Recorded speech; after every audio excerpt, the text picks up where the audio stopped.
Muy bien, pues aquí estoy de nuevo. Me toca a mí empezar. Acabo de comprobar que el título de la charla que figura en la pantalla no es el último título que yo le había puesto a la charla, pero da igual. Bien, ese título plantea una pregunta. La otra pregunta que tenía para titularla era ¿para qué sirve la ciencia? Y esta es una pregunta que seguramente muchos considerarán retórica y tengo que reconocer que en cierto modo lo es. Es una pregunta en cierto modo retórica, pero no es del todo retórica. Todos nosotros, yo creo, al menos todos los que estamos aquí, y muchísima gente piensa que la ciencia es fuente de bienestar, es fuente de riqueza. Y esa es la razón que normalmente esgrimen los responsables políticos para justificar que se le dedique dinero. Y es la razón que esgrimen los investigadores científicos cuando piden que se les financien los proyectos de investigación. Y, sin embargo, esto es algo que, aunque efectivamente todos tenemos la idea de que es así, bueno, yo no sé hasta qué punto ha sido siempre así y no sé tampoco, no estoy muy seguro de en qué medida es así. El reloj de una cierta precisión, el reloj que permitió la navegación segura, el cálculo de la longitud y la navegación segura, ¿le debe algo a la ciencia? Por ejemplo, el reloj no le debe nada a la ciencia. Este reloj del que estoy hablando yo, el que permitió la navegación segura, lo hizo un relojero. El telégrafo tampoco, lo inventó un científico. Y uno de los inventos más revolucionarios que ha habido en la historia, que más ha cambiado el curso de las cosas, seguramente, la máquina de vapor, tampoco la inventó ningún científico. Y si lo miramos desde el otro punto de vista, pensamos, ¿qué le aportó al bienestar de la ciudadanía de su época, por ejemplo, el descubrimiento de la ley de la gravedad? ¿O qué le aportó, por ejemplo, el descubrimiento de la circulación de Harvey, de la circulación sanguínea? Siguiendo con ejemplos de estos, se sabía que el zumo de limón previene el escorbuto muchísimo antes de que se conociera la vitamina C. También se conocía 100 años antes, un siglo antes de que se conociera cómo lo hacía, se sabía que la aspirina calmaba el dolor de cabeza. Y también se sabía que los antibióticos combaten las bacterias muchísimo antes de que supiéramos cuál es el mecanismo mediante el que los antibióticos combaten las bacterias. Y, sin embargo, siendo todo esto cierto, también es cierto que la ciencia es, como dice precisamente, yo le suelo oír decir a Pedro Echenique, la ciencia es el mayor logro cultural colectivo de la humanidad, la mayor obra cultural colectiva de la humanidad. Voy a citar un párrafo de muchísimo respeto en su libro Consilience. Lo leo literalmente. Dice, sin los instrumentos y el saber acumulado de las ciencias naturales, los seres humanos están atrapados en una prisión cognitiva. Son como peces inteligentes que nacen en un estanque profundo y oscuro. Curiosos e inquietos, deseando salir, piensan en el mundo exterior. Inventan ingeniosas especulaciones y mitos sobre el origen de las aguas que los confinan, del sol y las estrellas que hay arriba, y del significado de su propia existencia. Pero se equivocan, siempre se equivocan, porque el mundo es demasiado ajeno a la experiencia ordinaria para ser siquiera imaginado.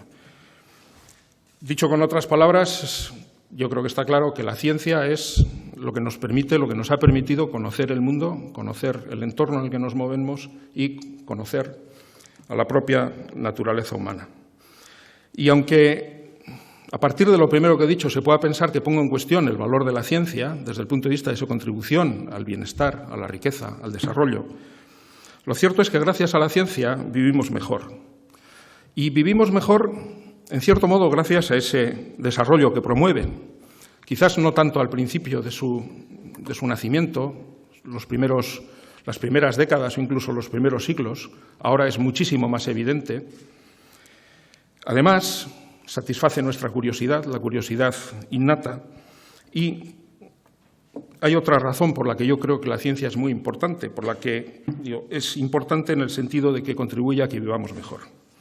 Y esa razón es que la ciencia yo creo que tiene mucho que ver con la democracia, creo que tiene mucho que ver con la sociedad abierta, con la libertad. Ciencia y democracia, de entrada, comparten origen. Tal y como las conocemos en este momento, comparten el origen en la Ilustración. No solamente comparten origen, comparten valores. Ciencia y democracia comparten el optimismo. Los científicos pensamos que los problemas son resolubles. La tolerancia, en principio, aunque tengo que confesar que habría que hacer algunas excepciones, los científicos pensamos que todas las ideas, en principio, merece la pena ser examinadas, y el escepticismo, porque efectivamente todas las ideas merecen la pena ser examinadas, pero también sometemos a riguroso contraste, siempre que está en nuestra mano, las ideas, las propias y de las de los demás. Y además tenemos que estar dispuestos a ello, porque es la única manera y es como avanza la ciencia. Con la democracia ocurre algo parecido. La democracia, de hecho, cuando es real, es una especie de secuencia de experimentos. Es una secuencia de experimentos acerca de las decisiones que toman los gobernantes. Y si la democracia efectivamente funciona, ciertas decisiones se mantienen y otras se corrigen. Básicamente en eso consiste, y para ello es fundamental la libertad, la libre circulación de ideas.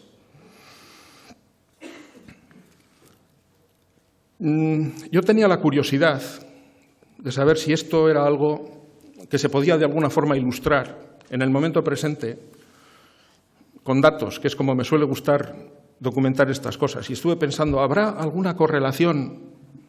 Y digo correlación, que quede claro, no estoy pensando en relaciones de dependencia funcional.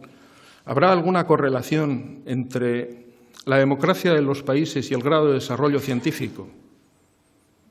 ¿Tendremos alguna manera de contrastar esto? Y estuve pensando, bueno, la producción científica puede ser un indicador adecuado al grado de desarrollo científico. El número de artículos científicos, por ejemplo, que se publican en revistas de calidad por millón de habitantes en cada país, a mí me parece que es un magnífico indicador de desarrollo científico. ¿Cómo medimos la democracia? Bueno, hay varios índices que miden la democracia. Está el índice de Banningen, creo que se pronuncia así. La revista The Economist también publica un índice de democracia. Lo que ocurre es que estos índices son muy coyunturales, varían de una forma relativamente rápida y no dan cuenta de una cierta estabilidad en las condiciones de libertad de circulación de ideas, las condiciones de libertad política en un país. Y entonces pensé que quizás el índice más adecuado para reflejar esto que yo quería estudiar era el índice de transparencia, porque la transparencia, la falta de corrupción, es seguramente el mejor indicador de condiciones de libertad, de condiciones de libre circulación de ideas, de crítica, de contraste.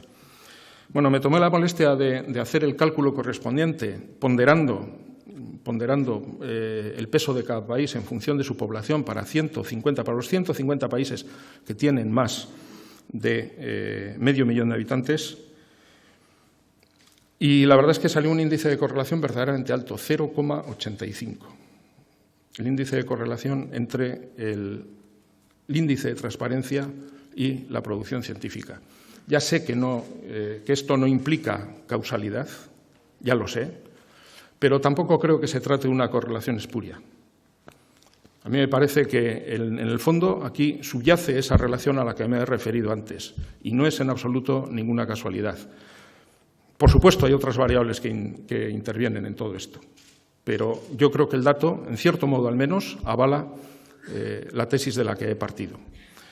Por lo tanto, si preguntamos ¿para qué sirve la ciencia? ¿O sirve de algo la ciencia? Diremos sí. Por una parte nos ayuda a desarrollar productos, servicios, bienes que nos hacen la vida mejor.